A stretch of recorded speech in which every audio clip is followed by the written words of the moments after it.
So let's talk about how to simplify fractions.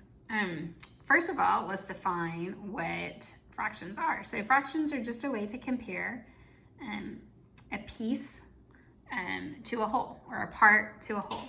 And a fraction is written like this, where the top part is the part, okay, that you're comparing to the bottom part, the whole. So the top part we call the numerator, and the bottom part we call the denominator. All right, and so here's what I mean. Like if I divide this box into parts, all right, then, and I just shade in one of them, then one part is shaded, so that's just a piece of it, right? Compared to how much is the whole box? It's 2 parts, right? So I'm comparing part, okay, the part that's shaded, to the whole, okay, to how many pieces there are in total. So this is this type of comparison, okay, we can write as a fraction. We say that fractions are equivalent if they represent this same comparison or have the same value. So 1 out of 2 is one way to compare, okay, or to write this comparison. But what if I took the same box and I divided it into 4 parts, but I shaded 2 of them? Okay, do these have really the same value? Yeah, it's half a box and half a box, okay? But I could write this one, right? This was 1 out of 2 pieces. This is 2 pieces out of how many? 4. So even though they're different, right? This one's written as 1 out of 2 and 2 out of 4. They mean the same thing, right? And there are infinite number of ways you could do this. I could divide it in half and then divide it into 3 parts. If I shade 3 of them, right, it's still half the box, but I could write it as 3 pieces were shaded out of a total of 6. Same comparison, okay? It just looks a little different. And again, you can keep going. I divide it into 8s this time, right? So I've shaded in how many? 4, but there are how many total? 8. All right, so each piece is a little smaller, but together, if I shade in 4 of them, it's the same, right? Represents the same amount as 1 out of 2. So these numbers, or these fractions, are said to be equivalent because they represent the same value or the same comparison. And we can find equivalent fractions by multiplying or dividing the numerator and the denominator by the same factor. So here's what I mean. If I wanted to find an equivalent fraction, what's another way to write 1/2? Then I can multiply the top and the bottom by the same number. So if I multiply both of these by 2, then I would get 2 over 4, which is, I've already shown that that's equivalent. I can also do it with division. So if I start with the number 4/8 and I say, oh, what's another number that's the same, means the same as 4/8? I could divide. These are both divisible by 4. So I could do 4 divided by 4 and get 1, 8 divided by 4 and get 2. So 4/8 tells me, okay, or changing 4/8 to 1/2 tells me that these represent the same relationship, which I can see, right, from my drawing. But I don't want to have to draw a picture every time. So I can use math, right, to figure it out. Now, because there are so many ways to represent the same relationship, we have to all agree on how we're going to, on which one we're going to use. So that's why we simplify fractions. To simplify a fraction, you want to divide the numerator and denominator by the largest common factor, or the GCF, greatest common factor. The fraction is simplified if the only common factor is 1.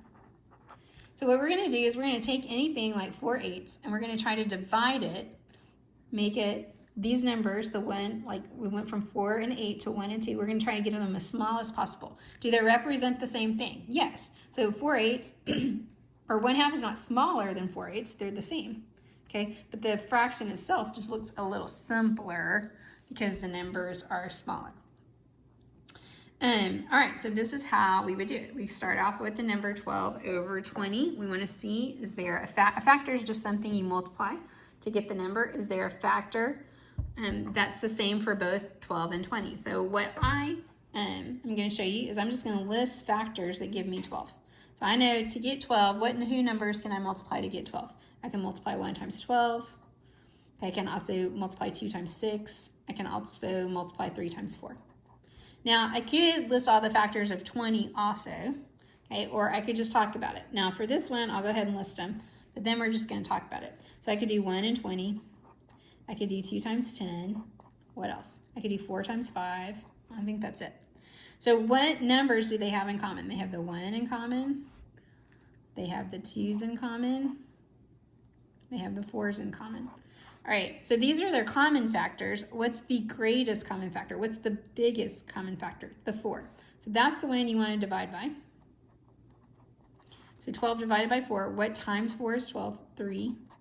And then 20 divided by 4, what times 4 is 25? All right, so the only numbers that 3 and 5 have in common, the only factors, would be 1. Is it helpful to divide 3 by 1? What's 3 divided by 1? 3. What's 5 divided by 1? 5. Okay, so it doesn't change anything. So I know this is simplified because there's no other factor I can divide into this. So even though 12 over 20, 3 over 5, okay, would have the same picture, like when they would represent the same amount of the picture if we drew it, right? We're all going to agree to use this as our answer, right? So that we're not working with a ton of different fractions, which means is your answer is not correct if it's not simplified, okay? So make sure you always look to see if that can be done. So let's take another look at 25. So 25 could be 1 times 25, or it could be 5 times 5. You only have to list it once. So are any of these factors of 70? Well, 1, obviously, 1 times 70, right? 25, is anything times 25 going to give me 70? No. What about 5? Well, I might not be sure. So if I'm not sure, I can divide it. And let's just see. So 5 will go into 7 one time. 7 minus 5 is 2, and I would bring down the 0. 5 will go into 20 4 times. And I have 0 remaining. So that tells me that 5 is a factor of 70, so I can divide both of these by 5. 25 divided by 5 is 5, or 5 times 5 is 25. And then we did this just now. 70 divided by 5 is 14. Okay, and then double check. Is there anything I can divide into 5 and 14 besides 1? No. So then this would be simplified. 8 and 36. So let's list my factors of 8. So I know that I have 1 times 8, and I have 2 times 4. And just to kind of compare, let's look at 36 and say, can I divide 1 into 36? Yes. Can I divide 8 into 36? No, nothing times 8 is 36. What about 2? Well, I can see that 36 is even, so yes, I know that it's divisible by 2 if it's even. And let's say, can I divide 4 into 36? Well, let's pretend that I don't know that I can. I know, actually, and you should know, that 4 times 9 is 36. But let's pretend like we're not sure. So what we want to do is just go ahead and divide by 2, because we know 2 works. You can do that. Are you using the largest common factor? No. Okay, but I'll show you what you have to do if that happens. So 8 divided by 2 is 4. 36 divided by 2, if you don't know that, divide it. 2 will go into 3 one time. Bring down your 6. 2 will go into 16 8 times. All right, so 18. All right, so now I'm looking at this going, oh, is the only thing I can divide into both of these 1? Well, 4 is even and 18 is even, right? Because they end in 0, 2, 4, 6, 8. So that means I can divide these both by 2 again. So that tells me I didn't use the biggest one. I should have used this one, but I can still get the same answer. 4 divided by 2 is 2. 18 divided by 2 is 9. Now, is there any factor of 2 that I can also divide into 9? No. So this is simplified. Now, what would have happened? Okay, let's say, oh, I know that I can divide by 4. So if I had started with 4, 8 divided by 4 is 2. 36 divided by 4 is 9. Do I get the same answer? Yes, I get there a little faster if I use the bigger factor. But if you're not sure, okay, you can always divide by a smaller factor. You just have to keep going. Look at number 4, 28 and 52. So I always start with the smallest number and try to list the factors. So I got 1 and 28, 4 and 7. And I want to know, do any of these, oh, there's also 2 times 14. Do any of these go into 52? Well, I know 1 does, but it's not helpful. I don't know about 28, 4, maybe. I can't think of anything times 7, that's 52. 2 I know goes in there because it's even. 14, have no idea, don't know my 14s. So maybe I know 2 works, but maybe I want to see if 4 works. Well, what I could do is go ahead and divide 4 into 52. 4 will go into 5 once. That gives me 1, and then I bring down the 2. Does 4 go into 12? Yes, 3 times. Okay, so that tells me that I can divide by 4. 28 divided by 4 is 7. 52 divided by 4 we just got was 13. Are there any other factors that divide into both 7 and 13? No. So this is simplified. Could you start it with the 2? Yes. You'll just have to keep going. All right, look at 33. What are your factors of 33? 1 and 33. What else? 3 times 11. Do any of those go into 99? Well, let's say, oh, well, I think 11 does. So we could divide 11 into 99. 11 will go into 99 9 times. So if I divide these both by 11, then 33 divided by 11 is 3, and 99 divided by 11 is 9. And then I'm thinking, oh, is that simplified? Well, I don't know. 9 is 3 times 3, and that's a 3. I'm thinking I need to also divide by 3. What's 3 divided by 3? 1. What's 9 divided by 3? 3. Okay, if the numerator is 1, the fraction is simplified. Okay, there's never any other place you can go if the top part's 1. All right, so that's simplified. Could I have divided by something bigger? Yeah, the fact that I had to do this twice tells me there was a greater common factor that I didn't use. But is my answer still correct? Yes, as long as I keep going. All right, look at 6 and 24. So 6 is 1 times 6 or 2 times 3. Can I divide 24 by these numbers? Yeah, actually I can divide it by all of these numbers. So what's the largest? Let's use the 6. What's 6 divided by 6? 1. 24 divided by 6 is 4. Can I keep going? No. If there's a 1 in the numerator, I know that I'm done. Okay, 1/4. 10 and 60. All right, what are your factors of 10? You have 1 times 10. What else? 2 times 5.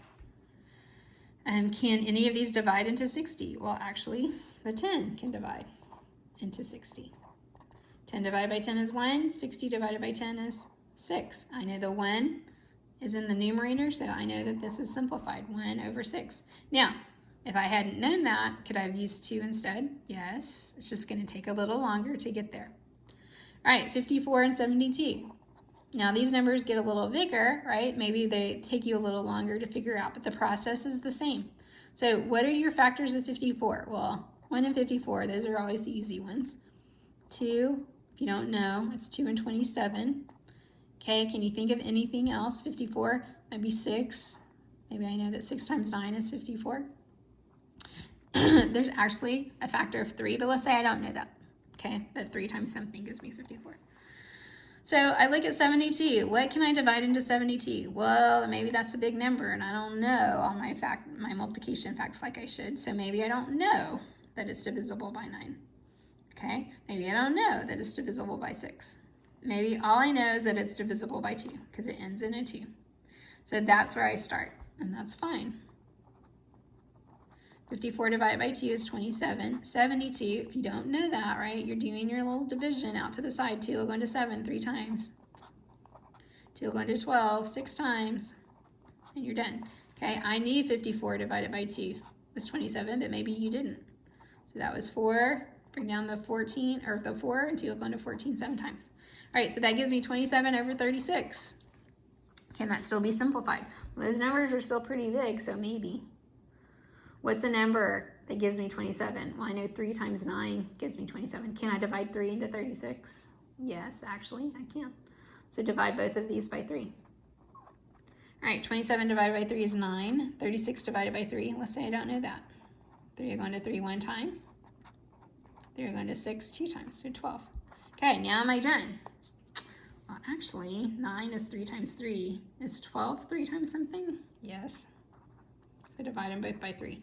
So this becomes 3 over what? 4. If the numbers are right next to each other, 3 and then 4, you know how those follow each other? Then the fraction is simplified. Okay, that's also a trick. All right, this one took a long way to get there. That means I could have tried, divided by something larger at the beginning. Okay, but again, I got there eventually. Just took a little longer. All right, last one, 16. What are your factors? 1 and 16, 2 and 8, 4 times 4. Can I divide any of those into 40? Well, yes for 1, no for 16. 2, yes. 8, yes. 4, yes. All right, so I'm going to take the biggest one because I don't want to do more work if I don't have to. 16 divided by 8 is 2. 40 divided by 8 is 5. Do these share any other common factors? No, 2 is only 1 times 2. That is not going to help me with 5. But this is simplified 2/5. All right, so to wrap it up, right, simplifying fractions, even though these all represent the same relationship, they're equivalent, right? It's simplified when there are no common factors between the numerator and denominator other than 1, all right? And we have agreed that that's the fraction we're going to use. So we're only going to count a simplified fraction as the correct answer, all right? See you soon.